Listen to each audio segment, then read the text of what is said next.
Hey, what's up, guys? Welcome to The Upgrade. This is Gary Muttley, and I'm here along with my co-host, Len Carmichael from Landmine Studios, and we have a guest today. His name is infamous, but also famous. It's Pat Sheridan from Fit for an Autopsy, and notorious from the New Jersey area, whether you consider that from Philadelphia straight through New York. Everybody knows who Pat is. And we're glad to have him on with us. Welcome, Pat. Thank you for having me, guys. I guess for better or for worse, they say in the old marriage there, I am married to the Northeast, and it's where I'm from. So that's me, good old fat Pat. But you're not fat anymore. It's here forever, dude. It's something you don't get rid of. When your name rhymes with something that you are for the majority of your life, that's it. You know what I mean? So, So it's just, I'm stuck, and I don't mind it. It's just like, at this point, it's like a term of endearment for people who have known me for more than the past 3 or 4 years. You know what I mean? So I actually want to start there because you kind of led me in, and I want to just ask you. We've seen the transformation in you over the course of the last couple years. Transferring from being quote unquote fat Pat to being fit Pat, and and like not just fit for an autopsy Pat, but like physically you're fit now. So what was the driving factor for you? Because right when you started to take off with playing guitar like really well and people taking note is kind of the time frame in which you started to really take care of yourself.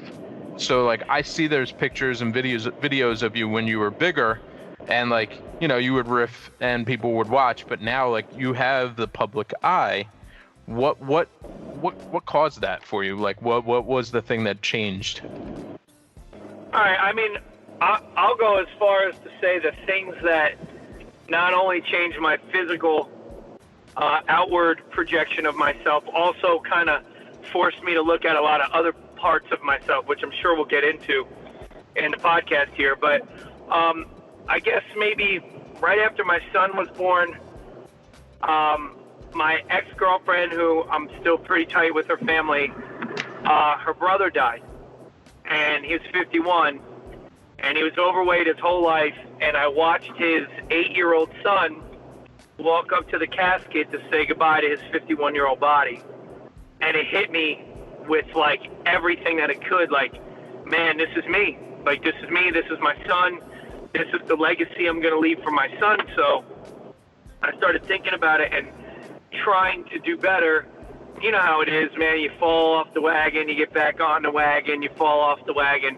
And then we were on tour in Europe within the ruins maybe a year or two later, and I was laying in my bunk, and I was uncomfortable, and I was sweating my fat ass off, and I just said, you know what, I'm done with this, that's it. I gave up bread and sugar literally that day, and for 3 years I did not touch either one of those substances because I said to myself, I talk about being straight edge and being able to restrain from all these things, put up or shut up, show yourself what you really are.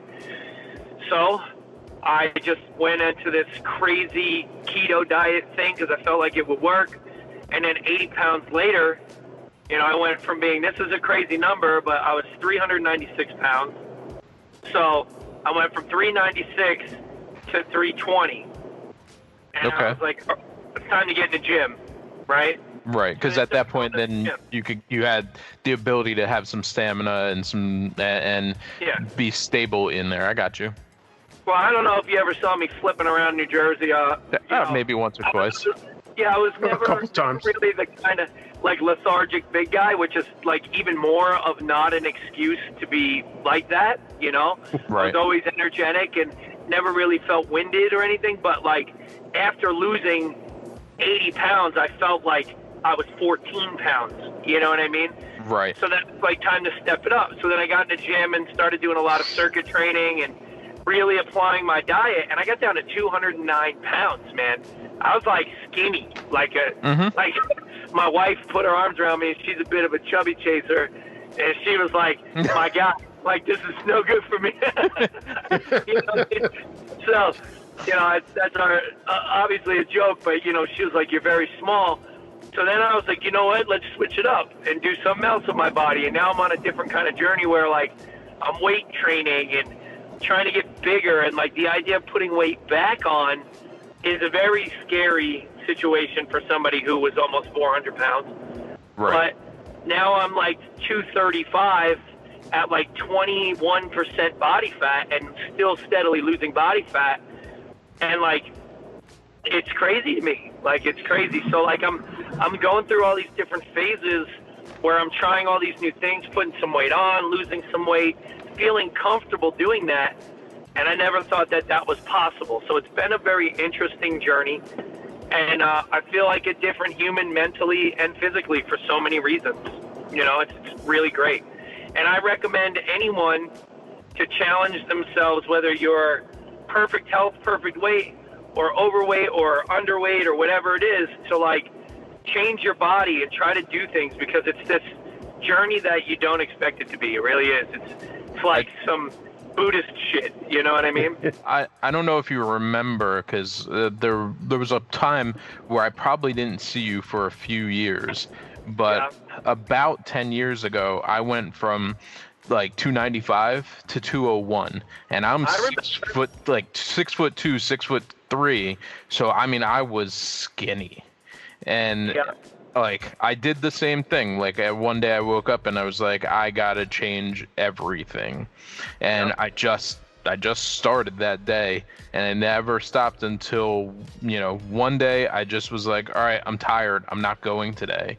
And not going today turned into like the last 5 years of not going, and I need to go back. I need to go back. But you know, that's a solid story.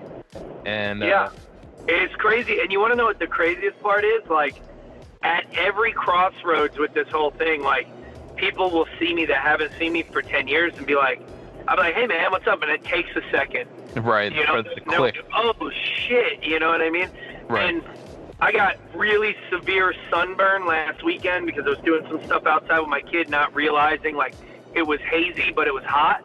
So, like, I've been out of the gym for a full 6 days, and I feel like I'm, like, divorcing my wife or something. Like, I'm so depressed and so, like, disconnected that it's just ingrained in me now that, you know, 5 days a week I go to the gym, and that's what I do. You know what I mean? So, right. I don't know, Len, you've always been the kind of guy that can, you know, when you're ready to do it, you do it. So I'm sure it's just a matter of getting the right kick in the ass. So here it is. Get your fucking ass back in the gym and look better than me, and then it'll force me to go to the gym and look better than you. And we can make you know what I mean?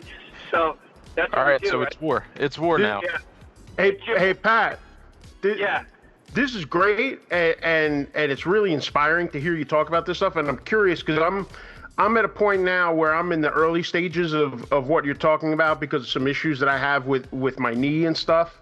And my question really is, what is the hardest part when you were going through the early stages of this transformation? What was the hardest part for you? Admitting to myself that everything that's ever happened to me in my life is my own fucking fault, and that I can make excuses about food or depression or all these different things, but I am the controller of my own destiny, and if I want to do something, I got to do it. I also have a bad knee. I also have issues. I broke my knee when I was like 16, full knee reconstructive knee surgery. There are ways to do it, man.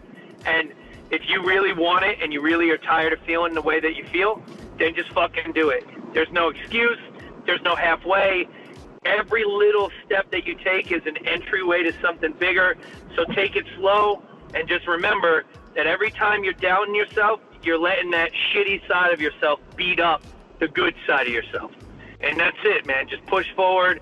And, you know, not every day can be pizza free. You know what I mean? It's a joke in my house. Like, there's got to be some kind of snack or thing in there that you gravitate towards. But once you figure it out and you can cut that shit out, dude, you're gonna feel so good about the fact that you did something good for yourself that you're going to be able to do all these other great things for yourself that you never thought that you were capable of, which I'm sure we're going to talk about, because these are things that me and Len have been talking about recently. So let me ask you this. Yeah. So with the changes that you made in regards to your diet and working out, did it change your mindset in playing? Because if you fought through the hardest part of self-doubt when it comes to again, your weight or just your own personal self-image, when you decided that you wanted to be even better at guitar, did it make it easier for you to kind of focus and force yourself to be better, or was that just something that just came natural? All right, so we're all our own worst enemies, right? We can all agree with that on any playing field at any time. Like, we're all, especially critical thinkers, like, I'm sure Len's definitely a critical thinker, and I'm sure if you're friends with Len and you do this, you are too. So what do? We break ourselves down and we convince ourselves that things are too hard or too difficult. So this is exactly what I'm talking about. Like, yeah, I got over this big hurdle that I never thought I could do, and that people told me that I wasn't going to be able to do. So then it was like, well, if I could do that, why can't I play guitar better? Or why can't my band be bigger? Why can't we work harder? Like, why can't I sacrifice and be uncomfortable here so I can be more comfortable here, And it's really a mind game, Len, and I think it did help me. I think it really did. It made me stop questioning myself so bad. When you live as a overweight guy with a nickname that matches his persona and his body weight, like you become this thing, and people expect you to be this thing, and I think this plays back into a lot of the things that are going on right now with, like, being able to look inside yourself and be like, man, I'm not doing this right. I'm not living right. I'm not taking care of me the way I want to. I'm letting other people's opinions of me shape who I want to be as a person. And, I'm not a fucking clown show. So if I want to do this, I'm going to do it. And, if somebody doesn't want me to do it, then that's too fucking bad. And the only person holding me back is me. You know what I mean? And I know that sounds real weird to maybe be talked about as a guitar player, but I mean, it's all relevant. It's all work, and it's all, getting past that crippling self-doubt and being disciplined that all of us have. So I would say yes.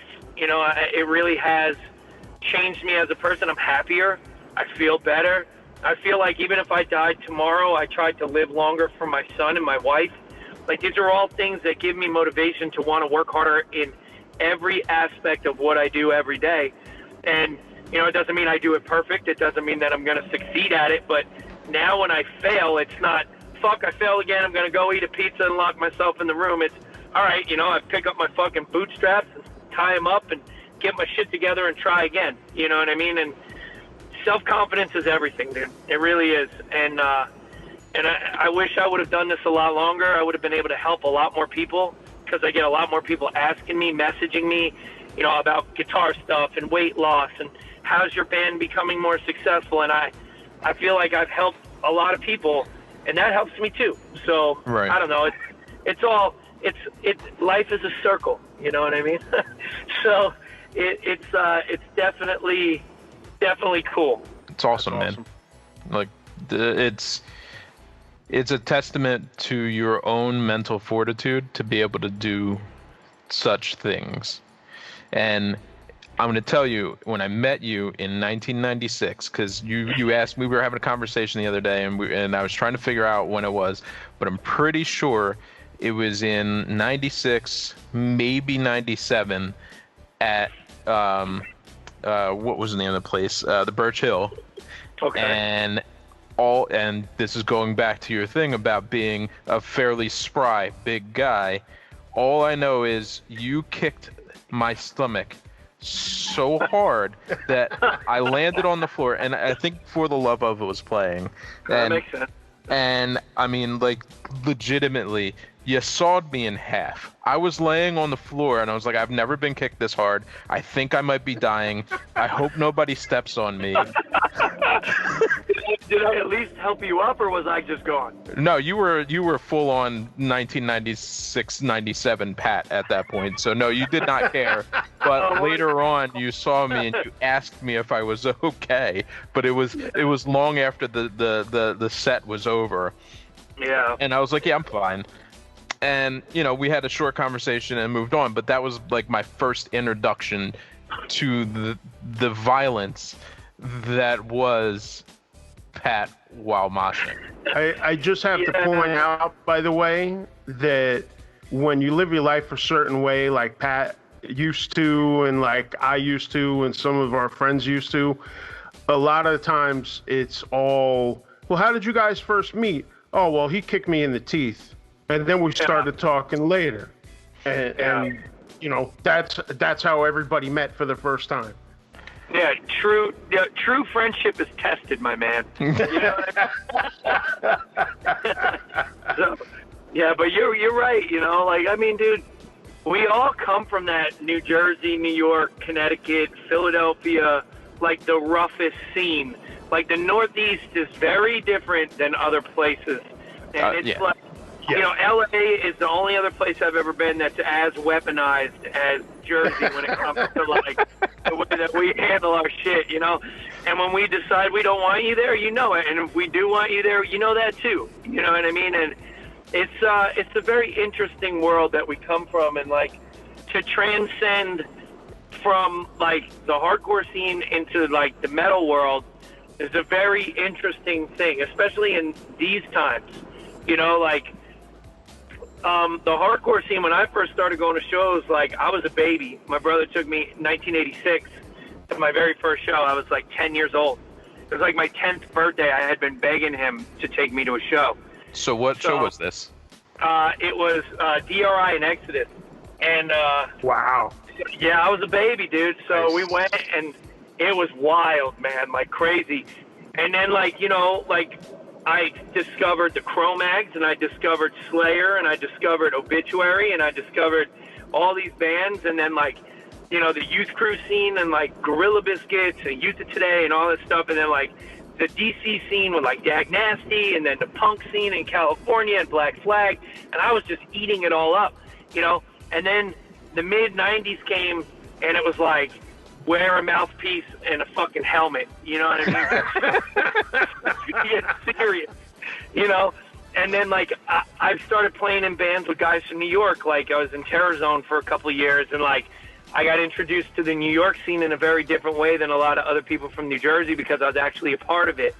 And meeting the guys and watching the guys from Madball and seeing Marauder in their early years and all these Irate as things got later on, and dude, it was crazy. And then I watched Candiria play, and it was this culmination of mixtures of music, and then you have your that whole thing where hardcore music got really metal, and then it got kind of glammy a little bit with 18 Visions and all those bands. So watching the transcendence between everything in the hardcore scene and then moving into the metal world and seeing a very similar kind of transcendence happen where there was a big split between hardcore and metal, and then death metal bands started playing hardcore shows, and then there's this mixed scene where I was in Shattered Realm for a couple of years, and that was death metal-y influenced Slayer meets Obituary meets fucking New Jersey style hardcore with some Marauder, and it was just weird.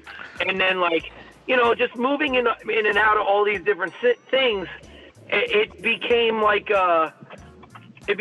this crossover world where it was okay to sound a certain way or be different and have shows with bands like that, Right. And that's what's happening in metal right now, where you got your deathcore bands and your metalcore bands and your death metal bands and your grindcore bands and bands that have influences from so many different places. That's where I'm kind of getting off on the metal world a little bit, because it's it feels like that era of hardcore where everything crossed over and became really different. You know what I mean? So You really do find that the metal scene in general is a little more varied than the hardcore scene. I mean, I'm not going to argue with you because hardcore is pretty much a one note thing right now. I think that the hardcore scene goes through phases. Right. That's what I'm saying. Yeah, right now, definitely. it's like kind of one note. Yeah, right. It kind of, everybody is kind of like, what happens is like, it's like when Hatebreed broke. You remember when Hatebreed broke? Like, Of course. Satisfaction hit. And then they toured on everybody did like that. 300 years, right? And then Mhm. everybody wanted to sound like Satisfaction. And then they released Perseverance. And that's the record that truly broke the band and separated them from the pack. Yeah. So, Though that is the record that honest opinion of that record, I hate it. sure. Do not like it. I bought it at Best Buy. I was super stoked it was coming out. Like, beyond happy that this record was coming out. Ran to the store and I bought it. And I littered, and I'm gonna admit that I littered. I'm driving on Route 1. I'm driving on Route 1. Roadside record? Yes, roadside records. I pop this thing in. I get 3 tracks in, and I'm like, fuck this record, and I threw it out the window. Wow. You know, my $15 gone, and I've never listened to it since. It just doesn't do anything for me. You know what? That record is to you what the Black Album is to me. Okay. The Black Album, everybody loves the Black Album, and I understand like what it did, but to go from Injustice for All to the Black Album, it was like kicking me square in the balls and the teeth at the same time. It's I'm with you 100%.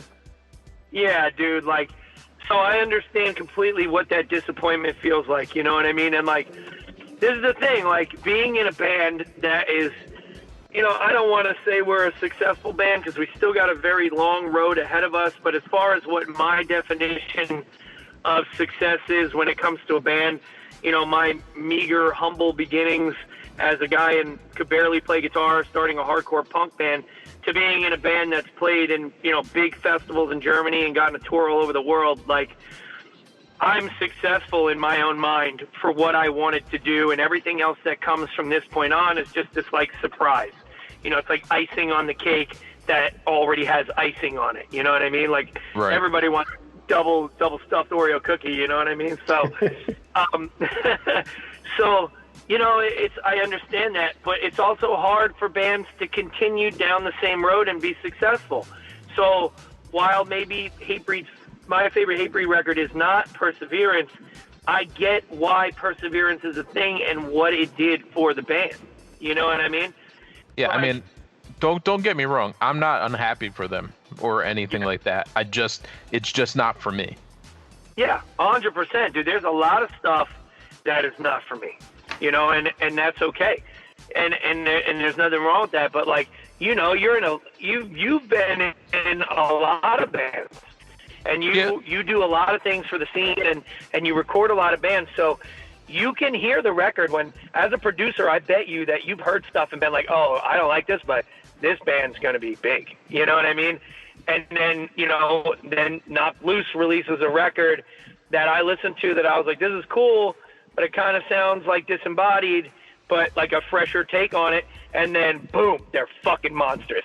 And then they put up the next record, and the next record blew me away. Like, that second record they did definitely changed, and I respect them for that. So, you know? I'm late to the Knock Loose train. Yeah. I didn't, even as close as 2018, I don't think I had even listened to them because I just, for whatever reason, refused to give it a chance. And then hardcore guy, that's why. pretty much. Yeah. I'm also a little burnt out on music because that's kind of all I do. Right. So, you know, picking up new music sometimes is a bummer for whatever reason, whether I don't like the recording or somebody in the band kind of rubbed me the wrong way on the internet, like whatever petty reason that I have in my mind, I just hadn't listened to some stuff. But then that record from Knock Loose came out recently, and the song, I think it's called Mistakes Like Fractures or something like that. And like, I heard the recording. You know, they are a band who absolutely 100% needed Will, because he was able to take what they do and turn it up like 4 notches. And so like, I don't think that every band needs that kind of production, but a band like that absolutely 100% needs that kind of production. He gave it to them, and when I heard it, it immediately clicked. And I was like, I like this band. I'm into it. And then I went back and I listened to the old stuff, and I can 100% hear what you said, is that like, if I had heard that back then, I'd be like, oh, this band could be big. And now they are. Right. You know, and that's a big thing, like, for me. Like, just because I don't like it doesn't mean it's not good. And that's that thing that's the hardest thing for a lot of people to grasp onto. Like, I like a lot of really bad music.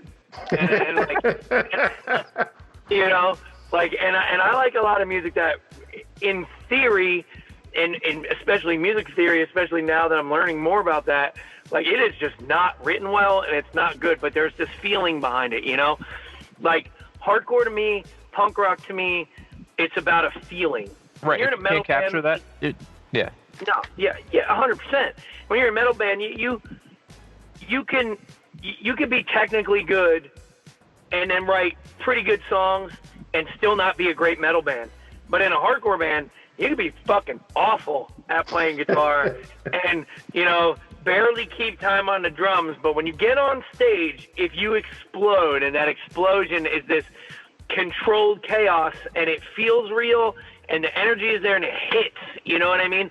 That hit and that feeling that people get when they watch you erupt on stage, there's no duplicating that on CD. You know, like, maybe you own the CD and maybe you listen to it for nostalgic purposes, but for me, there are a lot of hardcore bands that I don't even want to listen to. I just want to see them live. Yeah, you know I mean, that's me 100%. Like, I prefer watching hardcore bands live than listening to them recorded, because it never captures the feeling. It's so rare. That's one of the things. It is very rare that you get that you manage to capture that on a recording, you know, a studio recording. Right. It hard just doesn't come through the same way. They're not playing with the same ferocity. Yeah, no, well, I think Age of Quarrel has a little bit of that raw street thing going on as far as like a hardcore record goes. And then, like, there's some really heavy records out there that, like, the 100 Demons self-titled and Eyes of the Lord both, like, really have, I mean, Bruce's lyrics and the way he delivers in Eyes of the Lord, like, you could feel every ounce of his discomfort while he's singing those songs. And then the self-titled with Pete is so pissed off and, like, guitar-driven with Rick playing all that stuff. So that stuff's great. But there's not a lot of other records in the hardcore, like the real hardcore world, that do it for me on those levels. You know? Turmoil, the process. Oh yeah, process of. Well, I mean, dude, our first record as a band, Fit for an Autopsy, gives a little nod to that process of record, because the name of the record is The Process of Human Extermination. Mm-hmm. You know, like, we were talking about it, and I was like, what about this name? And, you know, Will was like, what about this name? And we were both like, man, but, you know, Turmoil, the record, the process of it. And I was like, you know what? Fuck it. Let's just do it. People in our world aren't going to get it. And to us now, it's like this cool little thing. You know what I mean? Yeah. So, Muttley, have you ever listened to that record? I'm sure I've heard it. I'm not up on it. It's one of those things that I might have to go back to now, hearing you guys talk about it. Right. Listen, yeah. There's a song on that record called Six Demon Bag. The best song. Jesus Christ. That whole record is just pure wildness, in my opinion. Like, dude, just the way it starts, that it's so crazy. That record's got any record that starts off with "What the fuck" is a record for me. But it's not even just them saying what it's the way that John delivered the lyrics.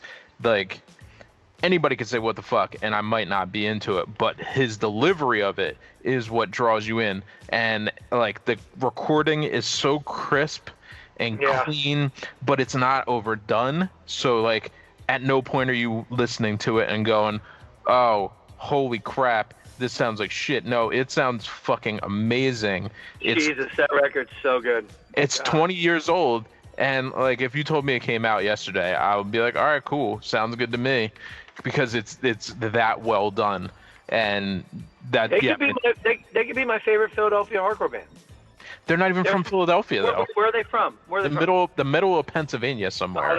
Okay, my favorite PA hardcore band, we'll say. But they claim Philadelphia, but they're not technically. They do. Yeah. Okay. All right, so I'm right but wrong at the same time, which is the fucking typical story of my entire life. But actually, you used to see Jim Winters all the time, who was one of the guitar players, because he was living with a girl I was dating at one point. So, like, I would see him almost weekly, and every time I would see him, I'm like, so, are you going to play? Are you guys going to get this thing together? And then when they finally played This Is Hardcore, I lost my mind. Dude, were you at the show they played at the church? Yeah, of course. Bro. It was I lost my freaking mind. I thought Joe Hardcore was going to, like, yell at me for a week. Because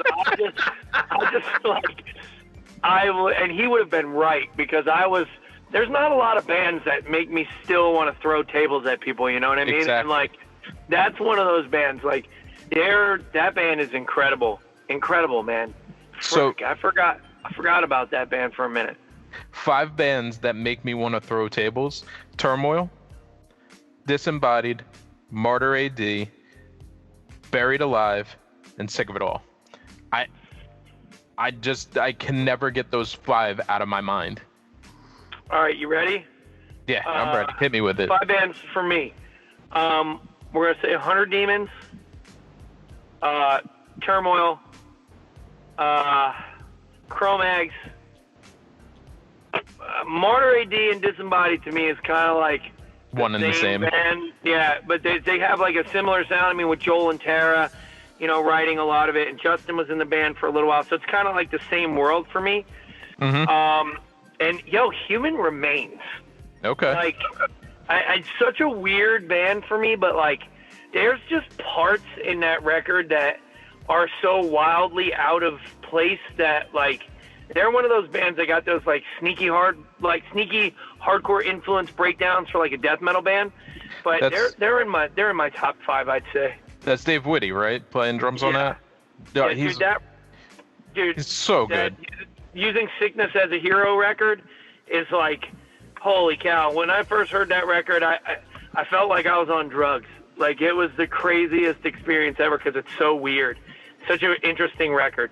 See, my first real introduction to Dave was Burnt by the Sun. Mm-hmm. And that band makes my top 5 right there. Burnt by the Sun? Yeah. Oh, yes. I love that band. I mean, they're fucking amazing. Yeah, there's not a bad dude in that band. And Teddy's like a good buddy. And, Teddy was also in Human Remains. So him and I go back pretty far. And, dude, everything that band has ever done, even like their singer's previous hardcore band, Endeavor, they're from New Jersey. Of course, Endeavor. And that band crazier than a shithouse rat. Yeah, also incredibly heavy and like super political. And it's funny how much their songs like would fit the narrative for right now. You know what I mean? Because I mean, let's be honest, the world we come from has always been strong politically and socially. So like, that's the thing about hardcore, like being a hardcore guy, like creeping around the metal world now, I see things differently and I see things differently than a lot of people see it. And like every night, like we go to the merch table and sell our own merch, even if we have a merch person there, and we go meet people and everybody's so shocked and surprised by that, like, hey, right, sign my record. They expect a rock star experience and they get the hardcore experience. Yeah, and they're like, hey, sign my record. I'm like, sign your record? Like, I signed my check to pay my fucking mortgage every month. Like, why do you want my signature? And we do it, and we take pictures and hang out. And I think that's a big reason that we're moving forward is because we treat our supported, I hate the word fucking fans so much, but the people that support Fit for an Autopsy get to meet us and hang out with us at every show. You know, we walk around, we mingle with people, and like that to me is what I learned how to do growing up in the hardcore scene. That's a thing that is unique to the hardcore and punk rock scene. Like when I saw Slayer and Body Count on that Cop Killer record, like Ice-T was just walking around Lemoore meeting people. Right. Like that's serious. Like, and those are lessons I don't ever want to lose or forget. You know what I mean? And so I think the crossover is really cool. I think there are like your Code Oranges and your Knocked Loose and your bands like that sound metal influenced are still carrying the crossover torch. You know what I mean? Which started with bands like DRI and mixed into bands like Leeway and bands like E-Town Concrete. It was crossovers from different genres to make one type of music, you know? And now you got your deathcores and your metalcores and your, you know, blackened death metal and like all this stuff that's happening. There are a million genres. You know, but all that shit started, that crossover shit started in the punk rock scene with all those bands that were doing that. And then the hip hop crossovers started early with like Anthrax and Public Enemy and all these other bands doing all these different things. Like, this is not new for thrash metal, punk rock, hip hop, you know, metal and hardcore to all cross over, but everybody believes that it is whenever it happens. You know what I mean? So it's something that's pretty established in the scene, and I'm enjoying it, you know? Yeah. Gary and I had talked about it maybe a couple episodes ago, that about, you know, hip hop and its correlation to hardcore in general, and at least that back in the day they were much more aligned. I would say that current hip hop is not necessarily aligned with the no, definitely not. But listen, hang on. Not all of it. I'm gonna say that there is like real hip hop, real. Yeah. You got to go to the underground. You got to go to the underground. You got to look to the roots. Yep. You know, like people that are still carrying on with like even Jurassic 5 is a little outside of the box for real hip hop because it's a little more mainstream than a lot of hip hop. But those guys are doing it the way that it was born to be done. Like 5 different MCs completing each other's lyrics and like working together. And I mean, even like look at like, dude, I don't know if you watched that Beastie Boys documentary, but like as far back as that, like they came in the very early days of the hip hop world when, you know, it was so underground that it was exactly like our culture. It was 100%. You know, grassroots, underground, built by the scene. And, you know, rap today is different than hip hop. And it seems like, you know, the hip hop / rap world has split itself into 2 genres because one doesn't want to be associated with the other, kind of the same way that, you know, hardcore bands do with some of the other people that try to infiltrate that world, and they got to separate themselves from that genre, like deathcore bands, like what we do, because it's different. You know what I mean? So I still feel there's some similarities. Well, I agree with what you're saying about hip hop being 2 different, like more than one genre at this point, because there's stuff out there like, you know, growing up, you always learn the fundamentals of hip hop, and these dudes are able to freestyle and things like that. And a lot of these new people can't do any of that shit. And they're just totally off, and they're just completely lost on the fundamentals. And you see that, you see that with metal and hardcore also, where you see these young kids come in and they just don't learn the fundamentals. They don't learn the classics. Who's the Bad Brains?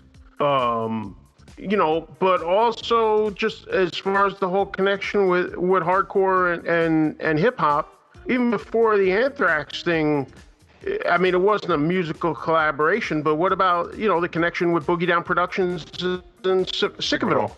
Yep. Yeah, absolutely.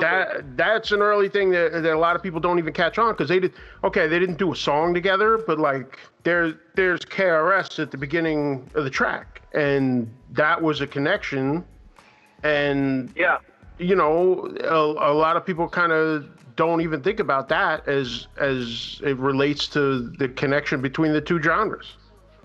No, I agree with you completely. And like, I mean, at its roots, the hardcore scene is like any other subculture that exists that is pushing forward to grow. You know what I mean? Like, you've got your punk rock subculture and your hardcore subculture, and metal has kind of become its own thing, but it started underground in the beginning. I mean, even rock and roll started as a subculture that grew into pop culture. You know what I mean? And like, it's different in the ways of like how it grew and how people saw they could make money from it. You know what I mean? If somebody really believed that they could make money off of more than just Hatebreed, like, there would be a lot of rich hardcore bands out there. You know what I mean? and like everybody does that thing where they're like, I would never sell out, I would never do this, and I would never do that. But, in the great words of Mike Tyson, like, everybody's got a plan until they get punched in the face. So, like, if somebody punches you in the face with $1 million record contract, you might be inclined to say, well, I can still stick to my roots and, have a decent life. You know what I mean? Like, it's very different, like, yeah. It's an interesting culture. I would never tell somebody not to take a chance on a contract like that. I would just hope that in those cases, much like Ice-T walking around on the floor at the show, at least stick to what you came from in some way. Like, come be with the people, because as you mentioned, go into a hardcore show means that the band is part of the show. It is not the show, it's part of the show. Everybody has a role in it. It's not just me speaking to you, it's us speaking together. It's the band speaking to the crowd and the crowd speaking back to the right band. It's an us situation. And it's also not just show up, punch your clock, play your set, bounce. Like, everybody's hanging out, everybody's talking, everybody's interacting. It's not just, but there are some bands that are like that they just show up to do their thing. They don't really talk to anybody, and then they're out. But you see the difference in the reaction that those bands get. Yeah. It's funny, like Len says, like, everybody in the, northeastern corridor knows me or in some way, shape, or form or facet. And, like, that's because, like, forever, the only thing that I ever had was going to shows. Like, my family life was crazy. Like, I didn't have a lot of friends that I felt that I fit in with in my area, so I would just go to shows. And I started jumping the train into New York City at, like, 13 to go to see shows. And, and then, so I was like a staple in the hardcore scene for my local area, because it's just the only thing I had to do, and it was perfect for me. So many people, different people accepting each other in weird ways, and everybody judged each other, but it was different. It wasn't like, walking through the mall with a Gorilla Biscuit shirt on and somebody making fun of you, like, oh, what's that, a Gorilla shit shirt? You know what I mean? It's like, come on, bro, I get it, you're funny. But, like, then when I started putting time into my band and maybe not being there as much and maybe getting a little recognition, hardcore kids turned on me for a little while. Like, it was like, oh, well, you're too cool now. Now you don't come to shows anymore. You playing a death metal band, whatever. And it's like, well, I'm sorry that I'm touring 7 months a year right now and, like, breaking my ass to be successful at this project. But, like, I've been going to hardcore shows since I was like 11 years old, and Fit for an Autopsy didn't start to break until I was like 35, 36. Right. So you put your time in. Well, not even that. Like, I'm putting my time in. When I can show up to This Is Hardcore, if I hear there's a show in the Northeast, because now I live in Georgia and I want to go to that show, I'll fly to New Jersey to go to a show. and I'll go to that show and I'll hang out and I'll do my thing and then I'll leave. Like, I still travel for shows when I can. It's just like, when you got these bands full of dudes that are in their 40s that have been doing it for so long, they got family and kids and, careers, and they're touring and they're doing all this stuff. So I think the hardcore scene can be a little bit rough on people when, they do have things going on, and they do. And this is a little bit personal because, I was affected by it personally. But, as long as you're putting into the hardcore scene and you care about the music and what's going on, it doesn't matter what you're doing as long as you're giving back. Like, my band still takes hardcore bands on tour. We took Great American Ghost on tour. We've taken Kubicon on tour. We've gone on tour with Kubicon. We took I Am on tour on this last European run that we did. Like, we want to take hardcore bands out because we feel that more metal people who like metal would love these bands, and they would support them and spend the money and see the bands. So, like, I think there's a lot of ways to support the scene, but I think there's a lot of ways that the scene gets kind of combative to the people who really love it, and I can see why people get bitter. You know what I mean? So I would just want to not distract from your point. My old band Descent, we played with I Am in Texas, and I mean, I've listened to I Am before going to see them, but watching them live was a whole new experience. They're amazing. Yeah. And I mean, clearly influenced by Metallica and Pantera, and I love it. And please, I hope they put out more music. Well, I can tell you that we did that tour with them. Man, we did one tour with them. I can't remember who was the headliner. It was in the States, and then we played with them on that tour, and then we went to Europe, and they came out on that tour. And, man, that band is just fucking heavy. Yep. Like, it was that Thy Art tour that we did over there. That wasn't a headliner. It was the Thy Art tours. I Am, and then us on that. And Thy Art is Murder, Carnifex. Was Jesse Beeler playing that day? Oh, that motherfucker can play drums.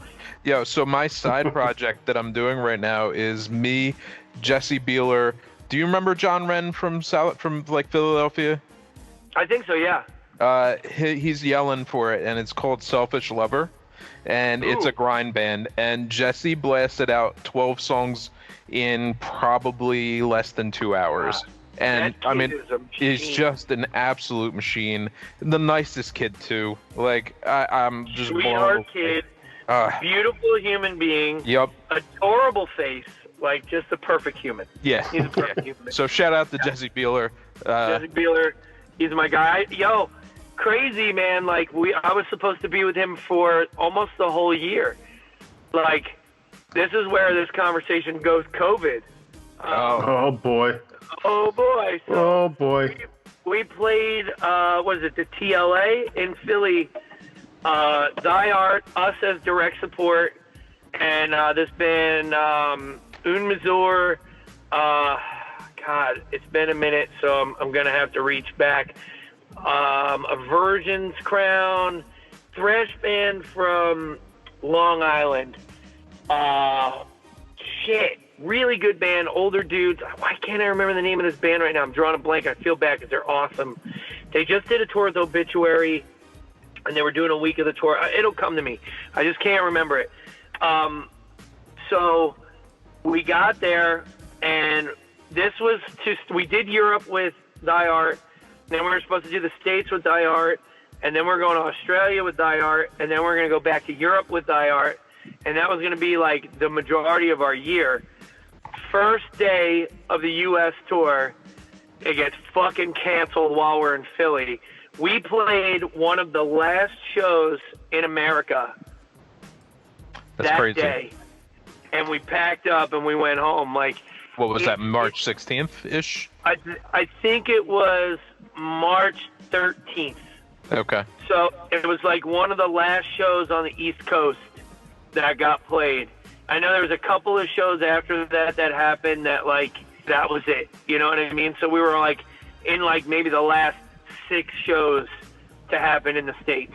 And, like, dude, so 5 tours canceled, And then we recently pulled a tour. I'm not going to get in with who, but I'll say that we pulled a tour because somebody said some really insensitive bullshit on the internet, and we decided that we weren't going to do that tour. So we lost 6 tours this year because of all this stuff. That's crazy. So Jesus. being in a band is very difficult, whether you're in a hardcore band or a metal band or a hip hop group or whatever. Like, it's hard right now, but like the realities of it is billions and billions of dollars being lost.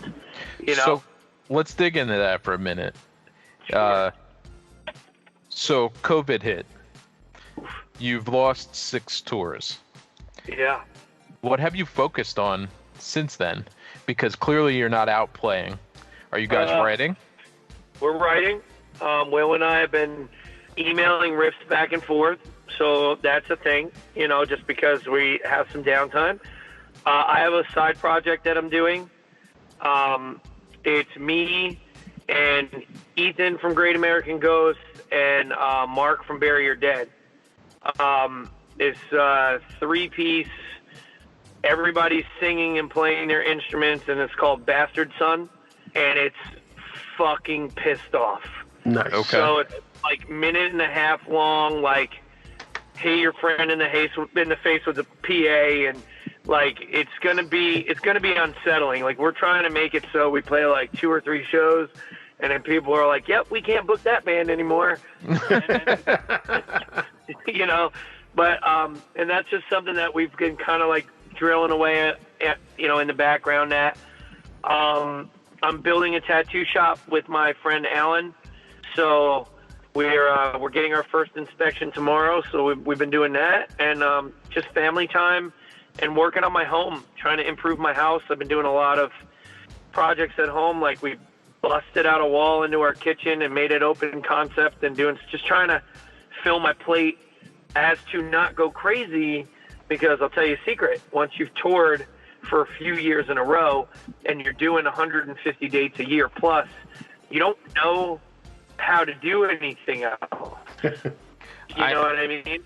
I'm acutely aware of that, but not from my own standpoint.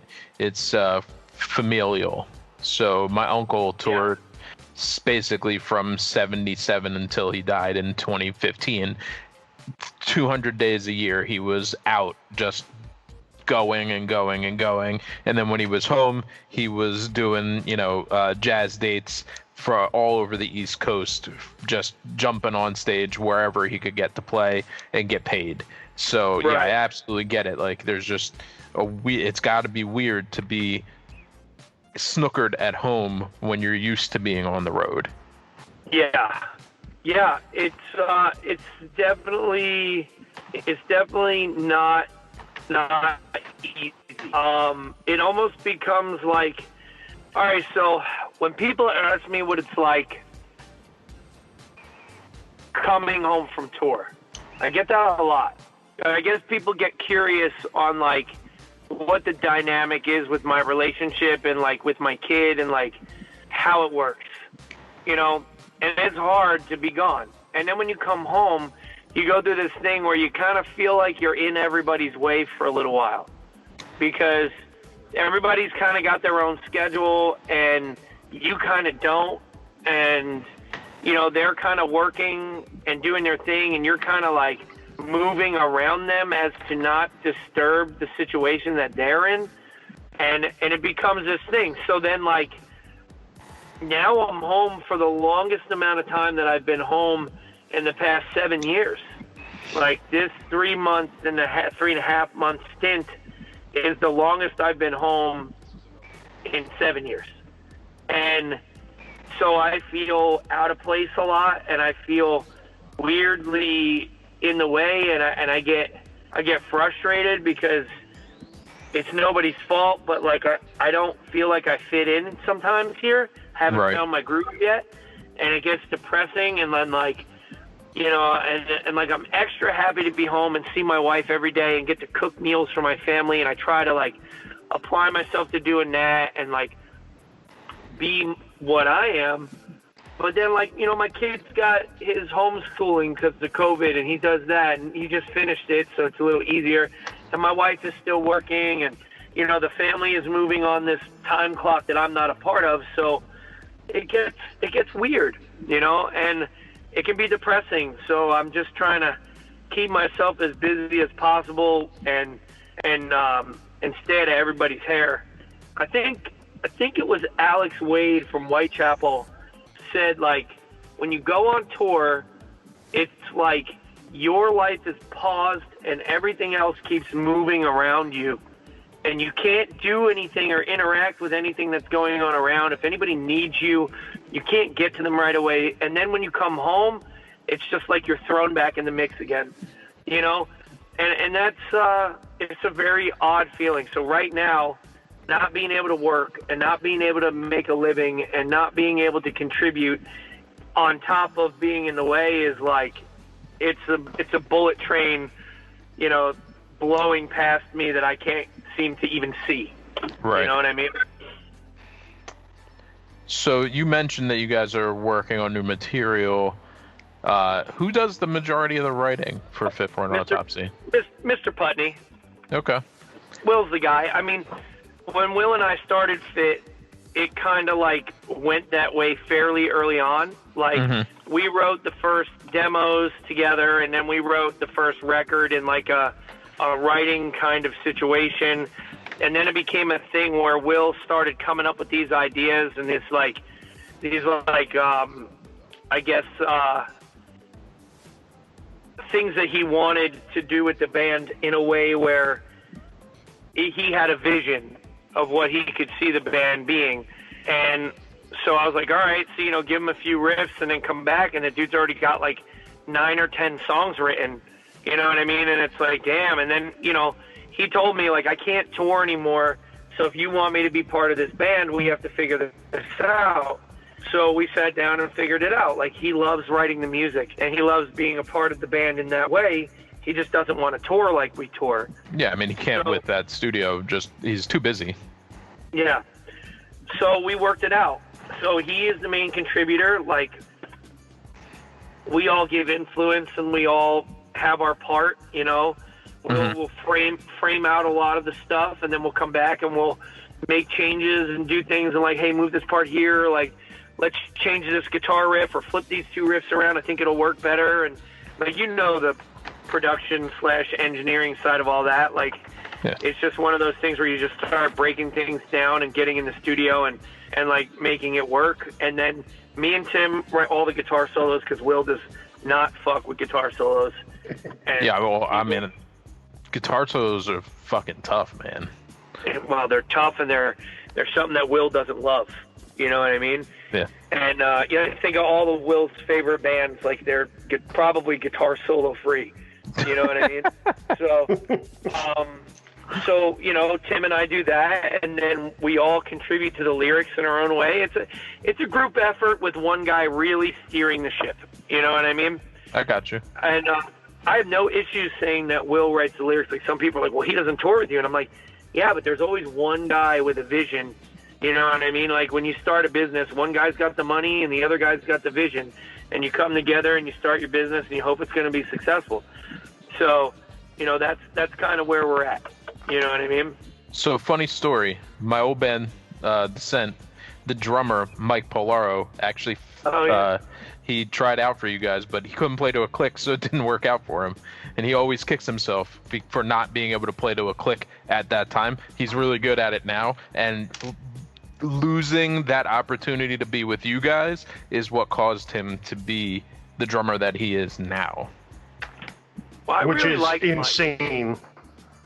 Yeah, he's an insane drummer. He was the first drummer in Fit for an Autopsy, wasn't he? He was. He was our very like. He's your very first. Very first drummer when it was me, Will, Scott. Yep. What's his face from Aborted Memory? Shedlock? Yep, Nick Shedlock. Nick Shedlock.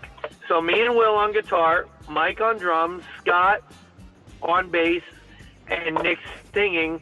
And then we wrote a bunch of stuff. and we gave them some songs. I think like 4 songs, and we were like, look, you guys got till December to get this stuff written, and nobody did anything. And you're out. Me and Will were older, and we were just. It wasn't even that they were out. It's just like, well, this band's done. Like that's it. Right. And then I was in this band called A Day of Pigs with some guys I used to work with at this tattoo shop, and we played a show in Fest in Jersey. And I'm aware of that show. Yeah, since the Flood played. And, I ran into Nate Johnson, and I was like, Nate, why don't you sing for my death metal band? Oh, what's the name of your death metal band? That crazy deep voice or whatever. Mm-hmm. And I'm like, well, I'm in this band Fit for an Autopsy. He's like, I would love to sing for that band. I was like, really? And he was like, yeah. I was like, I'll be right back. And I literally went and called Will, and I was like, call Brian Mathis and tell him he's playing drums, and we're going to do this band with Nate. And Will was like, yes, because we both love Deadwater Drowning, Right. And of course, like, all the other billions of bands that he's done, like, fucking that Malice record he recorded with Through the Eyes of the Dead is still one of my favorite. It's still insane. Yeah, that deathcore record is probably one of the best, and that's how Fit for an Autopsy became a thing. So, like, Mike was, he was there in the early days of the band, and I always liked him, man. He's a nice kid. From what I remember, he worked at Target, and he was a ripper drummer back then, so I can only imagine that he's way better now. You know what I mean?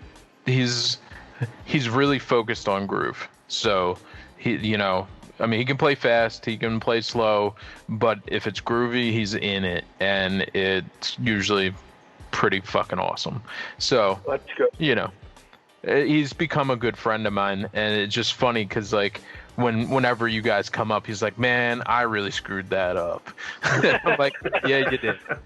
Well, dude, Len, let's be honest. Nobody thought, even me, like none of us thought the band was ever going to be anything bigger than maybe playing some festivals and doing some shows, like yep. We never thought we were going to be signed to Nuclear Blast. We never thought we were going to go on tour with Trivium and Arch Enemy. Like we never saw any of that stuff coming. So, again, a bunch of me and Will and a bunch of kids from the hardcore scene, like we never imagined we'd get to see the world. We're very lucky, It parallels my other boy Pat from Swashbuckle, how they started the band kind of on a lark to make fun of Scurvy, which was like that band from like, I don't know, I guess they were from Connecticut, and it was like Connecticut and Massachusetts, and it was like dudes from Hope Conspiracy and a couple other bands all jumped in and made like a fake pirate hardcore band, and then right. Like they played a couple shows and then that was it. But Swashbuckle were like, hey, that's actually a really fucking funny idea, and they ended up signed to Nuclear Blast and toured the world on just legit nonsense. That I mean, really, yeah. They're good musicians. It's not that they're like just tossing out trash, but like the initial idea was a complete joke that they just ran with. I mean, who's gonna really intentionally dress up like pirates? But they did it, and it worked for them for the time being in which it did work. I mean, we're working on a record right now, but it's just not the same as it was. Right. Yeah, I get it. Time and place. It's one of those. Yeah, who the hell knows? Who knows what's going to work? You know right, what I mean? You never know. Who knows what's going to work? Some guy farting on a snare drum, he might be the next millionaire. You know what I mean? But got Pip farting on a snare drum. I'm not farting on no snare drum. But it's just dude, the formula for failure and the formula for success is literally navigated by like your inability to quit, your inability to listen to the people around you, your ability to weather the storm, to lose friends who you believed were your friends but are mad at you for having some sort of formal success.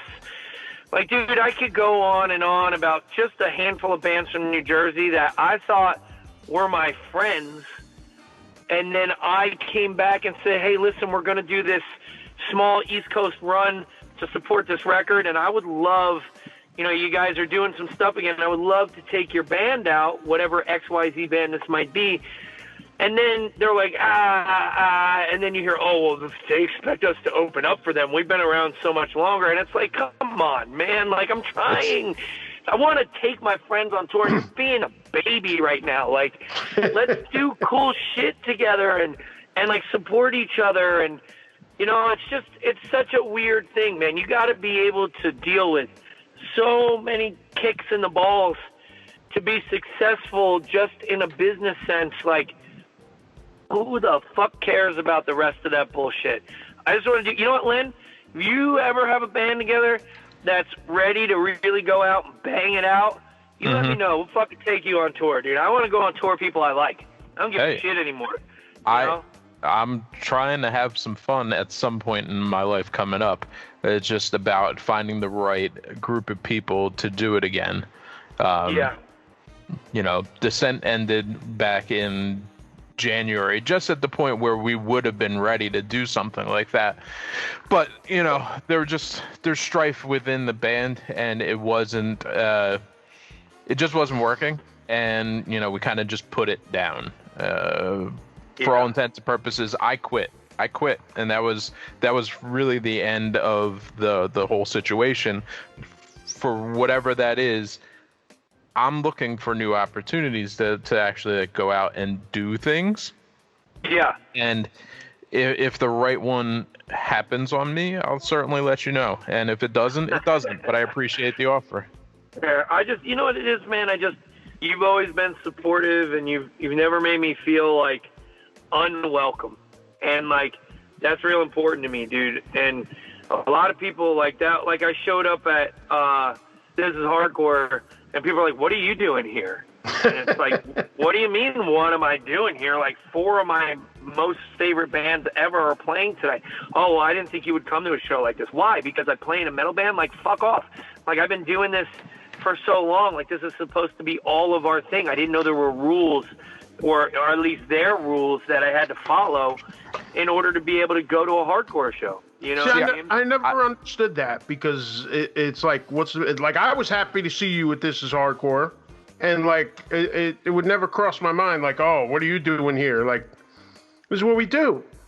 See, I know I said to you, I'm surprised to see you here, but it was more about, I'm surprised you're not on tour, not that you should. Yeah, that makes sense.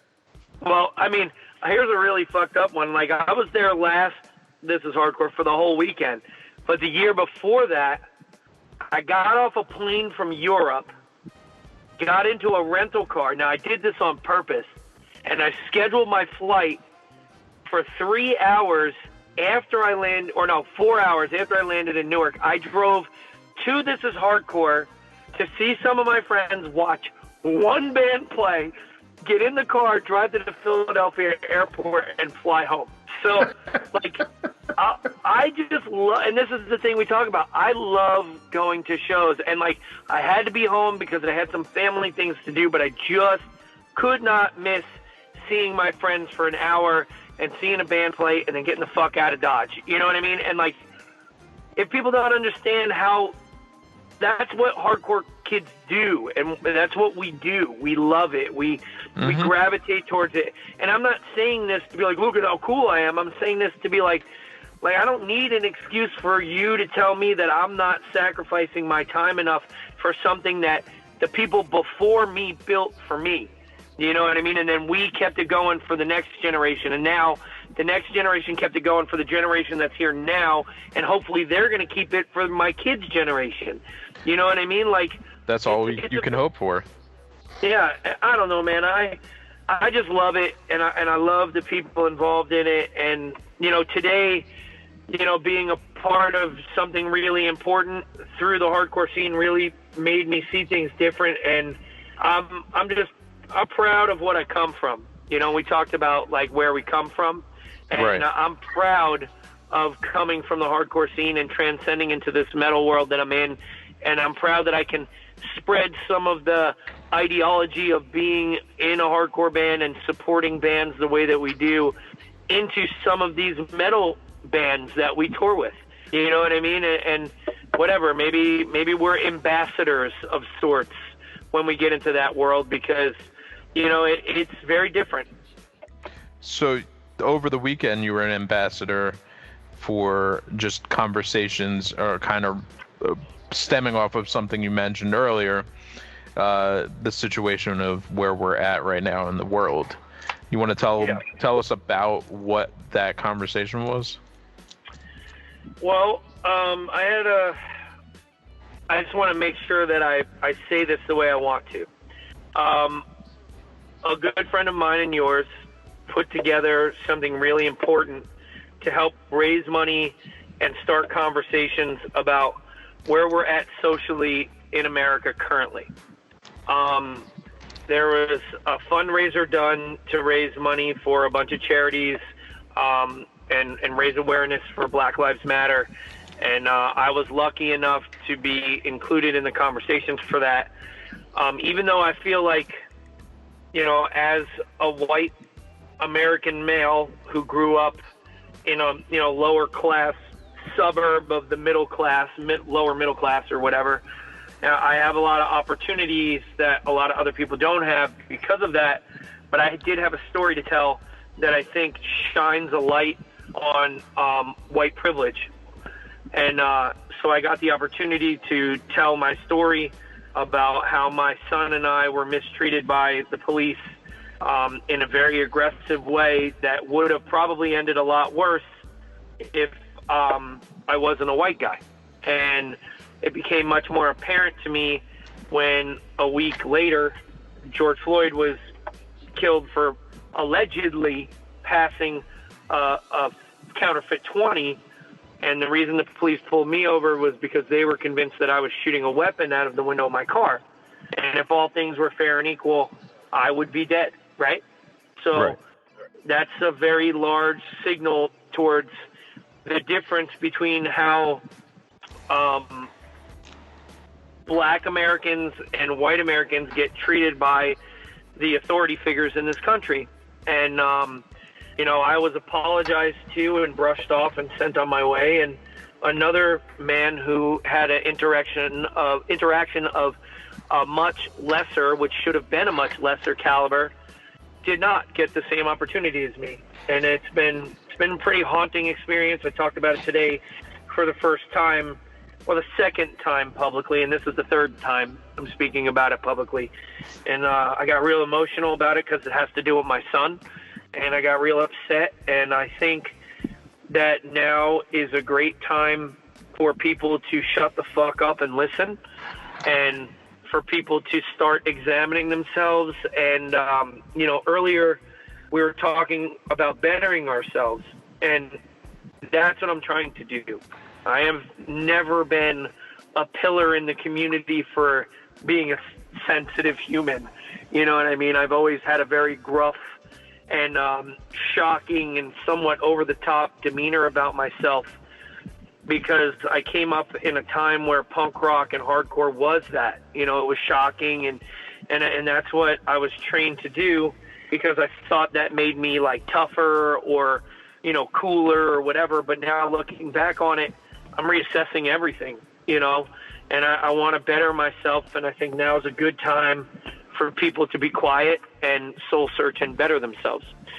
So after watching all of this stuff on Will's fundraiser, it really shook me, man. There's some stories on there that were really crazy, and I think that now is a good time for people to learn more than anything. So that's another thing that I was talking about before when I said I'm sure we would get into it.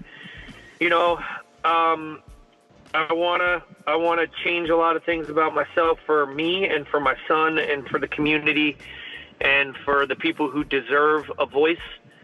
And I think this will be the last time I talk about this for a while. Well, I think I appreciate you talking to us about it. Yeah, it's hard for me to talk about because I don't know what to say, and I am in no way a voice for any movements that are going on right now. I'm just a supporter. But the education that I got about being a white person in America in comparison to being a black person in America is a very abrupt and sharp lesson, and I feel a certain way. So growing up, did you feel like like there was equality, or could you tell that there was some differences, but you didn't realize how big the differences actually were? Man, I think growing up, I always knew that, I can't say always, but you hit a certain age and you got friends and you see the way that certain friends get treated.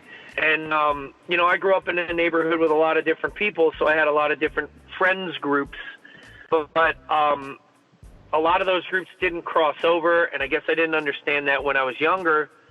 And as I got older, I did. And then there was a point in time where we were chasing racist dudes and so-called Nazi dudes out of shows in New Jersey, and we were doing that pretty often. And,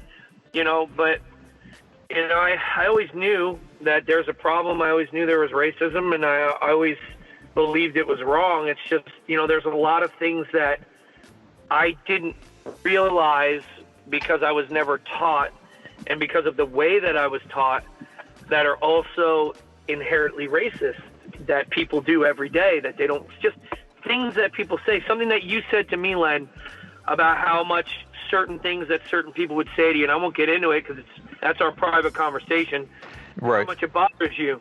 And I think it is not the job of people who are not white to teach white people why they are not educated in these things. It's the job of white America to look at the education that they've gotten and who they've gotten it from, and sit down with themselves and re-educate themselves on the truth. And, there needs to be some tolerance for that, because there's only so much that we can learn on our own. But right now is the perfect time to start getting that education. And I don't know any other way to say it, or I don't really want to say it any other way. I think the things that I have to say don't matter. I just need to listen. And I think a lot of people need to shut the fuck up and listen. So, to quote Zoli from Ignite, that the education without action does nothing. So yes. while we all need education in general across the board, because there are black people who don't know history the way that they should know it, whether it's because they didn't learn it in school because the schools aren't teaching it, or their family hasn't talked about it, or they haven't spent any time researching it. It crosses all angles. People need to educate themselves. But once we have that education, we need to start taking action on it. 100%. 100%. Yes, I agree completely. So how do you feel about the protests that are going on right now? We, as people in this country, need to realize that, as much as maybe we don't like the violent side of things and we want things to go the way that we want them to go, we would not be where we are currently. Women would not be able to vote. Black America would not have the rights that they have right now if people did not have the right to stand up for what they believe in and yell about it. Because honestly, it is the right of every American to stand up and defend the things that they believe in. And when talking and, conversation and all these other things don't work, we get to a point where it's like, all right, we got to take it to the streets, and the streets have to do the talking. So how do I feel about protesting? I feel like that is everyone's right as a fucking American, whether it's taking a knee at a football game or standing up and holding a sign and screaming in the cops' faces. Like, that is the right of every single American citizen, and I don't see why people should have an issue with it whatsoever. I 100% agree. Here's a question for you, Pat, because I noticed this even in my neighborhood here in the Bronx. Do you, living down in Georgia, do you see a big difference as far as how people are reacting to everything that's going on? You want to know what's weird? I took my son to a protest because he's been scared. He's been nervous about what happened with us, and he said that he doesn't want to see anybody else anywhere get hurt anymore, and he doesn't understand what's going on. He's 10, so it's very hard. He's 10, and he's a 10-year-old white kid that lives in the suburbs of Atlanta, so he's not seeing it firsthand. So what did I do? I took him to a small, peaceful protest so he could get his arms around what's going on and meet some of these people and just get a look at what's going on in the world. And I'll tell you the truth. I stood with these people for almost 2 hours with my son, and it was just small, like 25 people on a major intersection holding up signs. And there were old white women beeping their horns and screaming out the window, along with, black folks and brown folks and Asian folks. And I think a lot of people down here are surprising me. While I definitely see a difference in social culture down here, for sure, I'm actually a little bit surprised at how much diversity I'm seeing at the protests down here, and how much support is coming from all different types of people. I'm proud to say that it's a lot more than I thought that I would see down here, and it makes me a lot more comfortable living here in Georgia. That's awesome.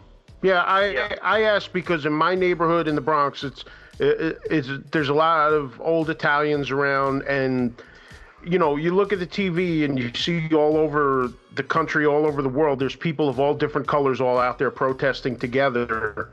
But in my neighborhood, sometimes looking at like the local Facebook groups and stuff like that, you just see reactions to certain things, and there's just negative reactions just because they view these things differently, and I wondered how that was down there.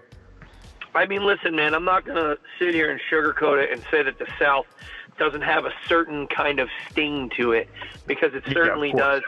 And me being a white guy from the Northeast, I moved down here, and you can feel it in certain areas. But Atlanta is an incredible cultural hub, and there's all kinds of different people. There's a really big there's a lot of room for a lot of different types of people in Atlanta, and I think that's very apparent in in the protests and in the support that Black Lives Matter is getting, and that the black community is getting from a lot of the people in the area. And I haven't really spoken on this too much. This is for sure the most I've talked about it, because man, I'm really trying to restructure myself, and I'm trying to learn from my mistakes. And since we released the song Black Mammoth, I've made a really, really strong effort in my life to be more educated on the things that I should and should not be doing and saying, and the things that are truly bad. Systemic racism in this country, whether it be towards Native Americans or black people or Asian cultures or whatever. Try to understand it more. So I'm not the spokesperson for this, and I've said insensitive things in my life, and me and Len talked about it, and I'm feeling it. So I don't feel I'm the right guy, but I think that talking is the only way that we're going to get anywhere. And those older Italian people in your neighborhood, they're a victim of misinformation, and look at how Italian people were treated when they first came to this country. You know what I mean? Oh, yeah. Irish people too were treated like shit. So I don't understand how people can not imagine that a group of people are getting treated poorly.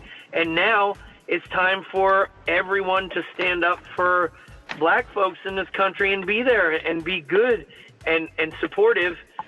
So it's a little disheartening to me to hear that, but the older generation is, man, that's an education that I don't know how that can happen. You know what I mean? Right. I think, Well, one of the things we had spoke about, because to everybody listening, Pat and I had an hour conversation a week ago just regarding other stuff, and that's what prompted inviting Pat onto the show to just have a deeper conversation. But if we don't, what we were saying is, if you don't leave people the space to grow and get better, then what is the point of even calling them out? So, yes, call everyone out that needs to be called out for overstepping the lines, but you also need to leave them space to grow and get better, because you can't just throw people out completely if they're willing to make a change and understand what it is that is either offensive or wrong with the way they act. So, you know, I truly appreciated that conversation we had last week, and my stance stays the same. There are hundreds of people in my life that I could have cut out for one or two cross things that they've said, but instead I speak to them and explain to them what either offended me or was just offensive in general, and allow them the chance to make up for it, because otherwise, like, what's the point? Yeah, no, I agree. People are angry, man, and rightfully so. People have every right to be angry, and it's not up to me to tell anyone how to react about any one thing. And maybe 10, 15 years ago, I would have tried to tell people how to react, but like, I don't have that in me, man. That's not my job. My job is to listen and learn, and then help where I'm needed right now. And that's it. That's the most I can offer to anyone, because, we are all guilty in some way, shape, or form of doing things that we look back on, no matter what they are, and say, man, I could have really been better at that, and that's all we can do now is just get better and work together to make things better. You know what I mean? Absolutely. Man, this is uncomfortable for me. I don't like talking about this stuff, because I fucking really want to see this world be a better place for our children, and having a kid has made me look at things so differently, and like, I want to see things get better, and I'm tired of cops as a whole, and like, the police are fucking brutal, and like, this fucking poor dude got killed in a fucking Wendy's the other day. Yeah, I just saw that yesterday. Atlanta got turned fucking upside down, and that woman got killed in her house by the cops serving a no-knock warrant. It's like one after another after another after another, and it's just, people are angry, and it's fucking time for people to start talking. It's just, I don't think people are, that people need time to be less mad. People are mad. And when people start coming down from that and can be maybe a little bit more on the idea of having conversation instead of being, screaming, which they deserve to do, then, maybe then we can start talking. But until then, like, people got stuff to say, and they need to say it, and it's their time to say it. And I think they're pissed, and they got every fucking right to scream in every cop's face and protest and, flip it all over until they're ready to not flip it over, Well, I will say this, because Len and I have had discussions about all this stuff for a while, and this conversation is probably the calmest conversation we've had about it. Because not in a disagreement sense, but just being angry about the whole thing, and just like, why is half of this shit happening? I mean, fuck half of it. Why is all of it happening? Yeah. I mean, it just keeps on, and even with what happened in Atlanta at the Wendy's, it's just like it just can't stop themselves. It just can't stop for 5 minutes. It's like it just keeps.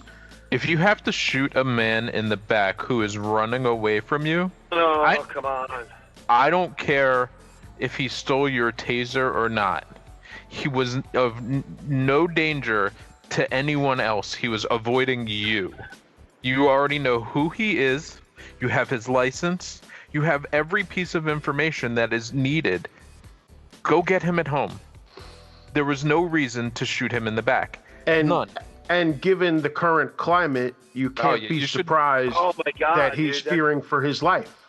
Yeah, that man was probably, as soon as he got woken up by the police, Scared. In his mind, his life was in danger. Without a doubt. And like, how can people expect him not to be scared? How can you not be scared? Like, shit, I get pulled over by the cops and I'm scared. You know, like, yeah. And here's a dude that just watched a person get killed in the middle of the street for nothing, and now he's got 2 cops knocking at his window. And from what I understand, they had a civil conversation, talked it out, and then the cops tried to snatch him up. Right. And he panicked. And from the video I saw, he got the best of those 2 cops, and they were just fucking pissed off because they got beat up, and that dude was making his way out. So and that dude did not have to shoot him. There's disagreements about certain parts of it because they said they gave him a field sobriety test. His lawyer says that did not happen. But they got a lot of it on camera. So it's, again, back to the thing of like, you're on camera. Why is half the stuff happening? So I watched the whole video. Not just the short one where you just see him break away and he's running away. I watched the one off the secondary officer's camera in which they were having the conversation. Number one, right. He admitted to drinking, and he said that he had 1.5 drinks. Now, this is a man that they just woke up from sleeping in a parking lot in his car. So, number one, he's not even driving. So why are you pulling him over, I'm air quoting, pulling him over, and trying to attain a field sobriety test? He is no longer driving. He is no longer a risk. He's asleep in his car. At most, you should be offering him a ride home. So they're having this conversation with him, and they're doing that thing that cops do, which is trying to get you to incriminate yourself. Mm-hmm. So they asked him 5-6 times, how much did you have to drink? And every single time it was the same amount, 1.5 drinks. I had 1.5 drinks. They were 1.5 margaritas. It's the same thing over and over again. Now, I'm straight edge. I don't drink. I don't know what 1.5 margaritas would do. But I would assume that 1.5 margaritas, unless they were like the ones that are in a trash can, aren't going to cause you to blow like a seriously positive thing. So then he's like, I'm going to give you a field sobriety test. So he walks away and he leaves him standing there uncuffed with the other officer. Comes back with the blow in it gun, and he has him blow in it. Right. Gets the reading, and then asks him the same question again, trying to get him to incriminate himself. And he determines that he's had too much to drink, but he doesn't tell him that, hey, you blew XYZ on this, because he probably didn't. And he was wobbly because he was just woken up from sleeping. And you know how it is. If you just fell asleep and you've been asleep for like 20 minutes, you're in another land. You're like, right. Like there's that section of sleep where you wake up and you might as well be on Mars. Well, especially if you're woken up by cops. Right. And then like add that to it. So then you've got people who are scared of being arrested, because you never know what's going to happen when you end up downtown or wherever the police station is. Well, and then, like I said, just look at what's going on right now. Yeah. So there's just like so much going on. And even if he has had 1.5 to drink, if he's mildly drunk, it's not unexpected that a drunk person might attempt to get away from you. That is still not a reason to shoot someone. Yo, let me even bend this a little bit further. Nobody's even, from what I've heard, and it just hit me while we're talking about it, this dude left having a couple of drinks and realized, yo, you know what? Maybe I'm not in a condition to drive. Let me pull over in this Wendy's for a minute and just sleep get this my off. Shit together. Exactly. And like, that is a responsible, grown-ass man action to take. Like, let me pull over and take a little time to get my head straight so I don't kill myself or somebody else. Let me grab something to eat maybe and take a few minutes just to get my head together, and then I'll continue home when I'm ready. Right. And instead, he's met by the police. Death. He's met by death. Met by death. Yeah, he's met by death. Like, these are all scenarios that, like, I'm sure everybody's playing out, but at the end of the day, it comes down to police brutality. It comes down to the police taking the upper hand in situations where they shouldn't be taking the upper hand. It's, you know, to protect and serve has, you know, you're not at war with your fucking citizens, and you know, this, I don't know, man, it's really fucked. And, you know, it's one of those things that the conversation now has led down this road of, like, you know, the police should not be responsible for these kinds of calls. Non-violent calls should not be met with men and women with guns. It should be somebody coming to help instead of coming to hurt. Like the gentleman whose truck broke down and he called for a tow and the police ended up showing up and the dude got shot. The guy, I can't remember his name. I feel awful. I can't remember, but I remember the story. I remember the story. Yeah, I do too. You know, that female cop shot him outside his truck. Like, how many fucking incidences of this are there going to be until somebody wakes up and says, man, we got to do something?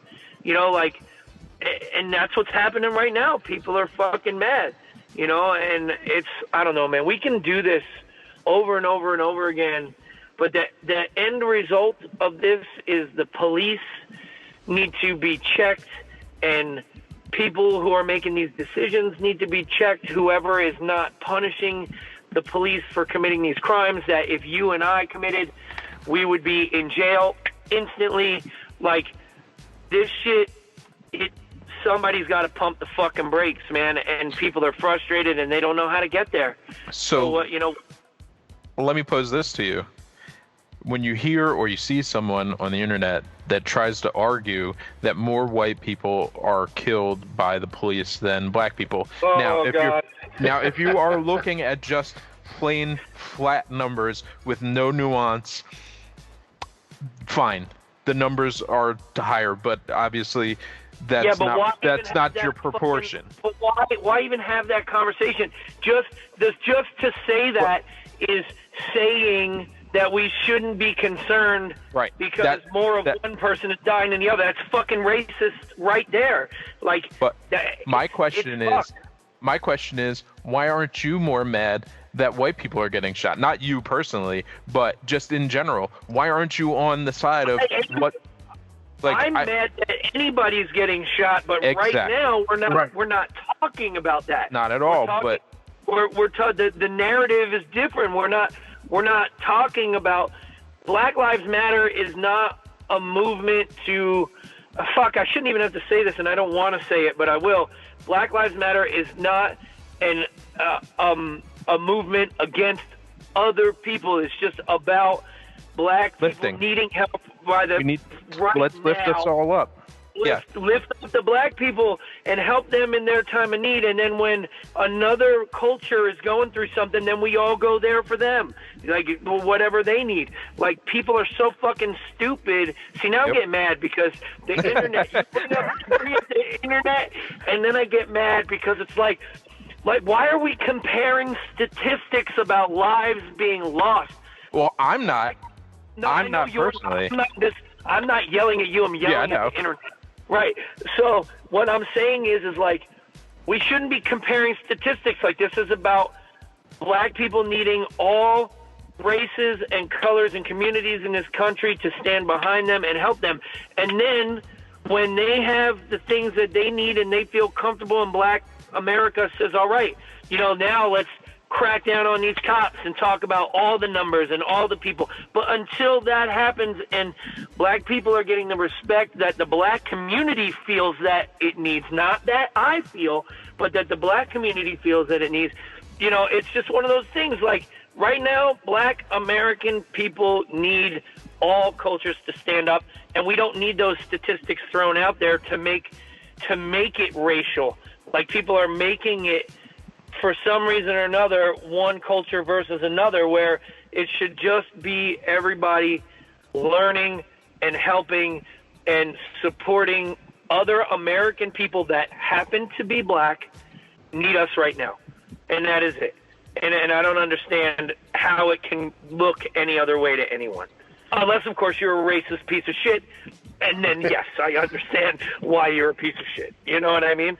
But See, these are the conversations I can't get into because I get too flustered and frustrated, and I want to yell because, like, I don't want to have to explain this shit to my kid, and I don't want you to have to explain it to your kid, and I don't want my wife to be in the house crying, watching these fucking videos and looking at me being like, it is embarrassing to be a white person. Like, fuck. Like, it's a lot to deal with because, you know, like, I don't know. I just don't get it, man.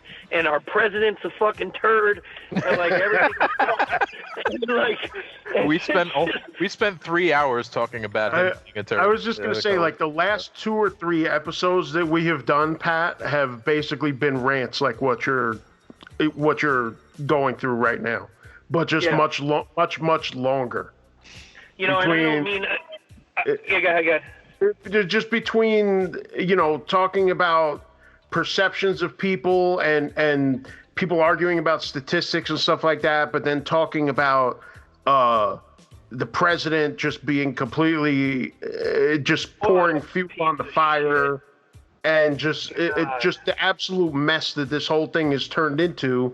I mean, what is it now? He's taken. What did he do with the transgender community? He tried to take some of their rights away. Yeah, he tried to take away. And isn't it in regards to like medical treatment or something like that? Yes. Like, what the fuck is that? Like, right in the middle of COVID. But regardless, there's no reason to do this. Right in the middle of Pride Month. Yeah, in the middle of Pride Month, in the middle of a pandemic. And actually, it was on the anniversary. Christ. It was on the anniversary of the Pulse shooting. Well, he sucks, dude. God. This dude scheduled that. I mean, he's since canceled it because I think the pressure. Yeah, the Juneteenth. Yeah. But whoa. With that, did you hear how he worded the cancellation?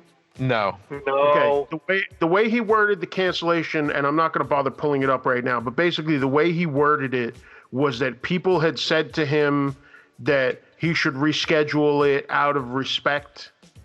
And he basically made it sound like he wasn't rescheduling it because of that event, but he was rescheduling it because people asked him to. And he's doing them a favor. What a bag of shit. Yeah, not respect for the day and the anniversary and what it represents. And the meaning. It's just, well, people asked me to do it, so you know what? I'm going to do them a favor and I'll change it for them. You want to do me a favor? Go back to fucking Las Vegas and lock yourself in your hotel, and let's get somebody fucking qualified in office to do the job. He can do me a favor and jump into a wood chipper. I was trying to be more. And listen, Pat, I appreciate you trying to do that, but I'm like Len and I are already way past. I'm way done with this dude. Yeah, and you know, like. Look, man, again, fuck, I can't express this enough to you guys. Like, I'm really trying to learn. Like, God, dude, just in the past 2 weeks, I've learned so many reasons to be mad at my teachers and my family members and the people that, you know, taught us our history and, like, the things that I don't know and, like, simple things that maybe I might have said in passing because I never thought it was a thing. And now I'm learning that it's a thing, and it's like, fuck, like, I don't even know these things. Like, how am I going to learn about all these things? And, like, I know, Len, you expressed to me that just the fact that I'm trying to learn these one step things, at a time, bro. Yeah, I know, man. And it's just, you know, fuck, if somebody calls me a white apologist again, I'm going to drive my car through a building. Like, I can't even imagine what that is. Like, I don't even know how to compute that. Like, people should just be learning and wanting to learn and wanting to better themselves. And, like, I think conversations like this are really helpful because I think a lot of people are afraid to talk the way that we talk as a diverse group of people, you know, on a podcast. And I think I'm grossed out, man. Like, I got plenty of friends of mine that are not the same as me, that I don't ever want them to have a harder life than I do for anything other than the things that they choose to do to themselves. You know what I mean? And that's how it should be. I don't know. So I'm sure I've offended a lot of people, and people could fully be like, oh, well, you're a dick. And I'm like, yeah, I fucking know. But, like, I'm a dick that wants to be better. And I've wanted to be better since my son was born, and since Will started feeding me all this information about all these things with the band. And I've been learning and growing since, you know, before we've had these conversations. And, you know, I'm afraid for my kid, and I'm afraid for your kids and the future of the people in this country. And I don't know, man. It's fucking gross. It's just gross. But definitely agree with that.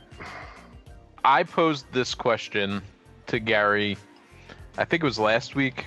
Maybe it was the week before. I don't know. But I want to pose it to you as well. Frick, you put me in all these uncomfortable situations. That's what the side note of this podcast is, that it's uncomfortable situations. You fucking found them today, boy. I'll tell you what.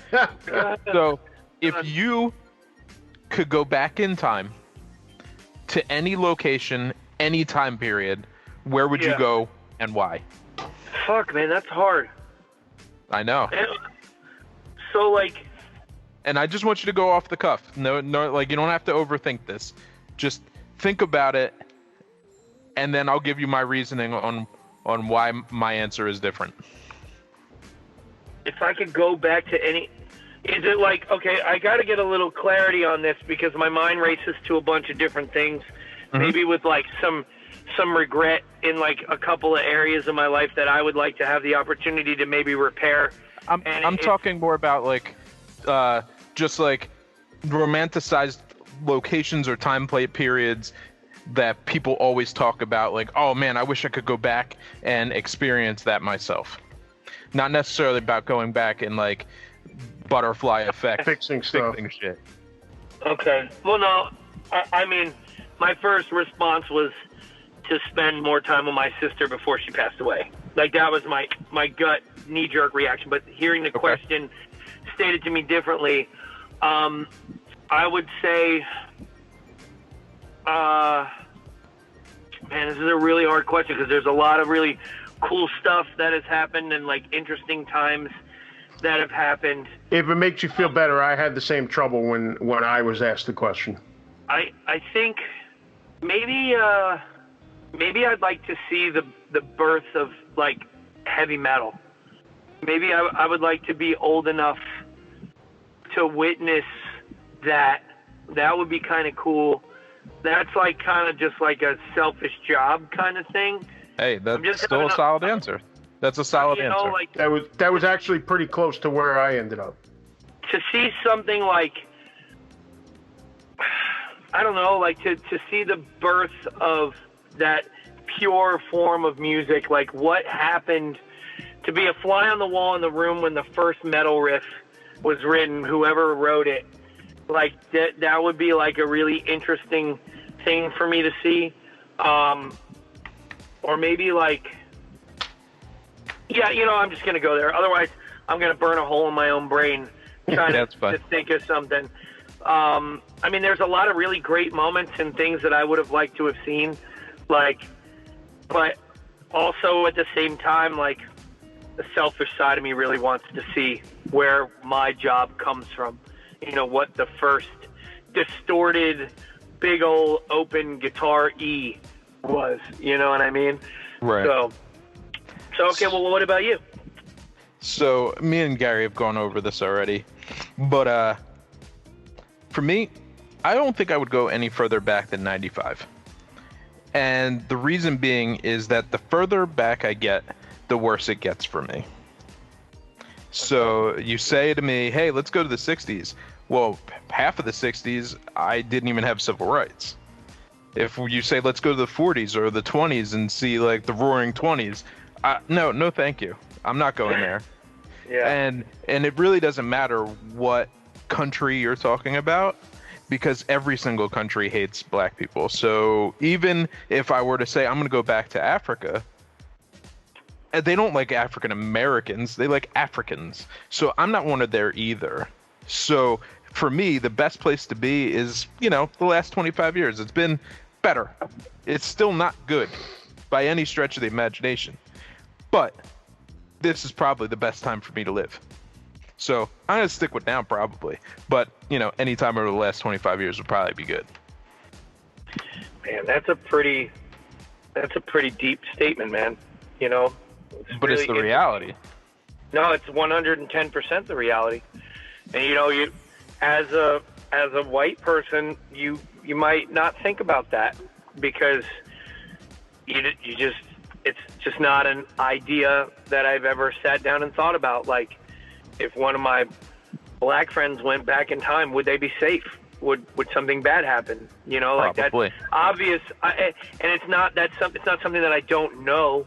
It's just something that wouldn't be a thought bubble in my head until you said it right now, and that's fucking pretty gross, dude. Because I have to think about that. I watch a lot of like Hitchcock movies, and like I do dig into research about times and places, and a lot of these places seem really fucking cool. But you know what? If my black ass shows up there, I'm in trouble. Yeah, it's gross. So that was my question. That was where I was leading this whole conversation to. I wanted to find out what you thought. Man, I think you're right. I think I understand. And I think that is a lesson that I think more people that would not understand it for whatever reason should understand it, because that's a very weird look at the way that things work, and when I say weird, I mean just very outside the box in its most simplest form. You know what I mean? Like, that's something that we all think of, like, oh man, I'd love to go back and see that, and to put it in that perspective is it's a very interesting way to look at that, man. And yeah, I mean, think about it. Like, Sammy Davis couldn't even go into most of the places that he was playing and sit down and have a meal, or even stay in the hotels. He had to stay elsewhere until Sinatra put his fucking foot down and was like, yo, no way. And that's what we need, is people to be like, yo, no way. Yeah. I mean, I think that's what it really comes down to, is that everybody needs to put their fucking foot down and be like, yo, this is fucking dumb, and you guys are completely out of bounds with all the shit that's going on. Whether it's the comment section on fucking Facebook or the cops shooting people in the street, it doesn't matter. Everybody should be putting their fucking foot down when they see stupidity. Yeah, no, I completely agree. I agree. And that's going to be something I think about a lot. And again, but with you, I have no doubt that if somebody is wilding out, that you will handle it. You are not my concern point. Yeah. It's everybody else who lives a life of inaction. Yeah. Because I've seen you in action, my man. I've seen you in action. Yeah, there's some videos floating around the internet, that's for sure. Definitely.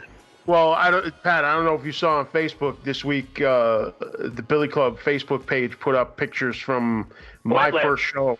Yeah, and you pop up in one of those pictures, and I do remember you just walking around with one of our Billy Clubs in your hand during that set. That's an absolute fact. Absolute fact. I think there's a video of it. I'm not sure though, but I definitely remember it from back then. That was just a very, very typical Fat Pat moment. So yeah, maybe not so much anymore. Again, I'm trying to be a much more calm and reserved version of the Fat Pat that and maybe hate or love. But love to hate to love, whatever. Hate to love. But man, like, if I want to if I want to learn and I want to understand and I want to know what I've been doing wrong, I mean, there are obvious things that we all know that we're doing wrong that are just like, okay, like cut certain words out of your vocabulary. Stop saying certain things. Stop feeding into certain things. Stop allowing your friends to say certain things. Don't think that it's okay to make people uncomfortable. Like, all those things are very important. But then there's these like subtle things that are between the layers that we have to learn about too. You know, this whole thing is not just scream about it for a few days and then move on. This is a thing that we have to work on for like a really long time. Like, we really have to dig in, and people got to be willing to be uncomfortable. And, you know, Len, to have a guy that I respect that is not only smart and capable of asking these questions, but to have you be a black man asking me as a white man these questions and putting me in these positions where I really have to like answer these questions and be honest, because you'll know if I'm lying to you. Like, it's a stressful thing, but it's a necessary thing. We need to be uncomfortable. We need to be pushed. And you've been saying that, and I agree with it. And again, you know, man, like, we talked and you've told me, you said something to me the other day that made me feel really good and really bad at the same time. And what that was you told me that you're proud of, you know, me for trying to better myself, and you've seen it happening, you know, and like, that says to me, like, well, this is good because I am bettering myself. But God, like, the fuck was I thinking, you know, being wild and crazy and, you know, just trying to offend people, you know what I mean? So you were a kid. Tough sometimes. Yeah, I was a kid. With limited direction, and you were just doing what felt natural to you at the time based on the other effects around you. It is what it is. But, you know, I've never looked down on you because of any of the stuff that I've seen, because that's not my place to judge. And I don't judge people based on that shit. What I judge people based on is how they treat me personally. And while we've had arguments in the past, it's never been anything that was undoable. Yeah. So, you know, there has to be room for arguments and disagreements, but there also has to be room for agreement and understanding. So, yeah, it's important, and I think this is a great platform for you, dude, because you ask a lot of great questions that, you know, like a lot of people would probably be uncomfortable to ask, and, you know, truth be told, uncomfortable to answer, you know, and I try to be a pretty straight shooter. So, you know, please always check me if I'm out of line, and anybody who's listening, if you see me and, you know, you feel like I'm doing something, like, I am not beyond approach. Like, come to me and tell me, hey, man, you did this thing to me one time, or, you know, hey, you know, whatever. Because now, you know, I got a lot of people that say thank you for this song and thank you for writing Black Mammoth, thank you for doing that. But, man, those things only came along after, you know, me really examining myself and learning from Will. Like, Will has taught me tons of shit. You know, he's been like a friend and a father and an educator and all this shit. So, you know, we only learn by talking to our friends and talking to each other. So that's it. This is the start of something great. I think people are going to hopefully move forward and learn from each other, you know? So just to kind of wrap this up, I think my favorite memory of you is 97. Oh boy. At the Stone Pony. Yeah. Candiria, VOD, Furia 5. Oh, boy. Then the pipe burst. Mm-hmm. And I had a busted ankle, so I was sitting on the bleachers in the back watching everyone get slapped around for breaking the pipe. And I specifically remember that you were one of the people slapping a lot of people. And I was just like, okay, not messing with Pat. Nope, not today, not tomorrow, not ever. No thank you. So yeah, I try not to remember any of those things. But I try not to. It was a wild moment in a series of wild moments in my life. And that show was like one of the craziest lineups of bands, like I would say in their prime, all coming together at once. Yeah, no kidding. It was something bad was bound to happen. Yeah. And I mean, it was a 3-band show, and Fury of 5 basically almost didn't even play, as you remember. And then you got Stickman standing on stage yelling, "Turn the fucking mics on, turn them on," and like coercing the sound guy into doing so, despite water being through the entire venue. And then they went on to play a full set, and there was like 7 inches of water on the floor. Yeah. Wow. Yeah.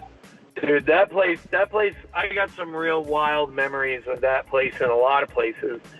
You know, I miss Chrome, I miss the Birch Hill, I miss a lot of those things, but you know, time moves on, man. Things change and people move to different places, and yeah, you know, it's how things go. But you know, there will be a time for that again, but I think just not for me. You know, I'm older. And, yeah, me too. I'm not trying to get in that world. I got other things to worry about now, and you know, I think there's some good that can be done, and we just need to do it. And yeah, the hardcore scene has definitely done a lot of great things for me and a lot of real dumb things for me too. So you know, and I'm glad I would have never met you guys if it wasn't for, you know, the hardcore scene and like, you know, I mean, think about how many friendships we have and how many different people we know and how many people we know across the world, and you know how much support we give to each other. And times like this are just like times when records come out and when, you know, your band's on tour and you got 100 places to sleep all over the country. If you break down in fucking Idaho somewhere, you know somebody to call. Like that's an experience a lot of people in the world will never get to have. So I'm thankful for that. You know? Absolutely. Yeah, I've always said, you know, I've met some of my best friends and my worst enemies through hardcore, but for the most part, you know, I have a lot of people like you, Pat, like Len, like the Billy Club guys that I'm friends with a lot of people from hardcore, you know, over 20, 30 years at this point almost. Yeah. And it's a big part of our life. And listen, we get older and we, you know, everybody gets crazy. Everybody has a crazy time, and then everybody chills out as they get older because you got different responsibilities and stuff. And yeah, it's just, you know, we never lose that part of us though that we get from hardcore music and those friendships that we get, and just it enriches our lives a certain way, you know. Yeah, and I think that's an important thing to remember. You know, even with all the crazy shit that we did, we can look back and laugh, but in the end, you know, a lot of these relationships that we've been in are lifelong. You know what I mean? Yeah. And it's important to remember that and to look at that and see the positive that hardcore music has given us. You know? Yeah. No, I agree, and it's something that no matter where we end up or what we do, we're always going to have. You know what I mean? Good, bad, or indifferent. It's been an interesting ride, and I do appreciate you guys having me, and like I appreciate the support and like letting me talk and say the things I want to say, and the hard questions and the easy questions and the fun questions. It's all perfect, and I think you guys should really push this podcast and like really get momentum under it, because it's we've been talking for like 2 hours. It doesn't even feel like it. You know what I mean? Like it popped right through. I feel like I'm just talking to my friends, you know, and it's just cool. It's cool to see it happening, and I'm stoked. I'm happy as hell that you guys got an outlet during the fucking pandemic. Jesus Christ, this shit has been wild. Wanted to just make sure you get your plugs in. Tell us about anything that you want us to know, want the people to know about that's coming up for you. Okay. Well, there won't be much touring, so that's not really happening. But as of right now, we're just kind of hunkered down, working on some things. We We may or may not go on tour in December, and but that would be out of state. We might. It looks like we're going to be writing and recording sometime soon because there's just not a lot of other things to do. But who knows when that's going to happen? But for now, just keep up with us on social media.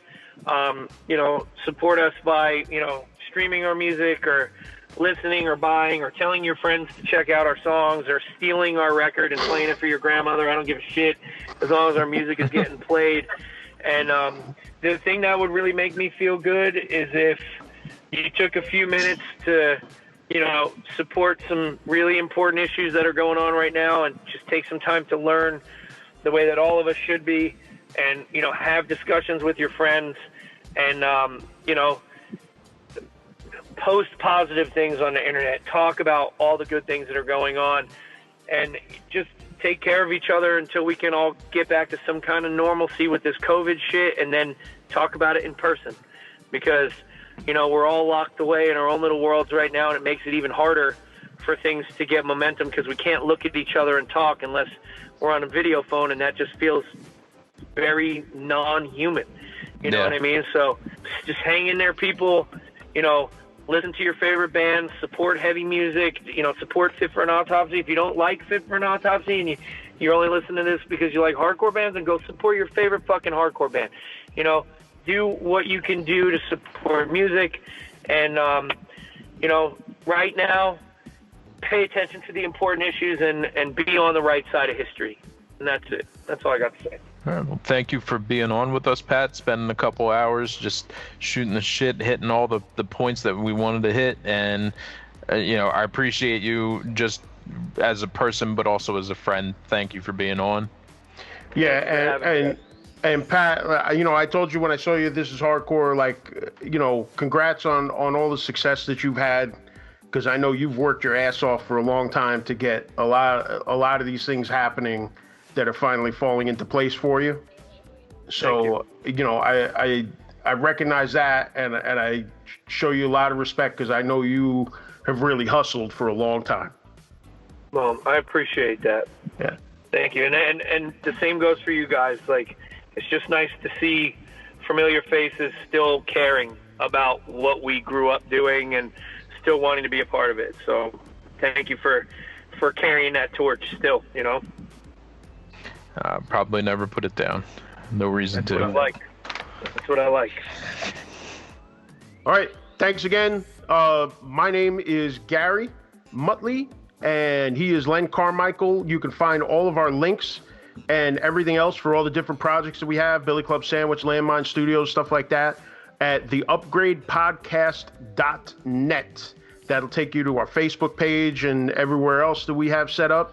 And get social. Check those links out. Talk to us. Ask us questions. We're going to start doing a question and answer session soon on a couple of podcasts, and we'll talk to you soon. Take care, guys.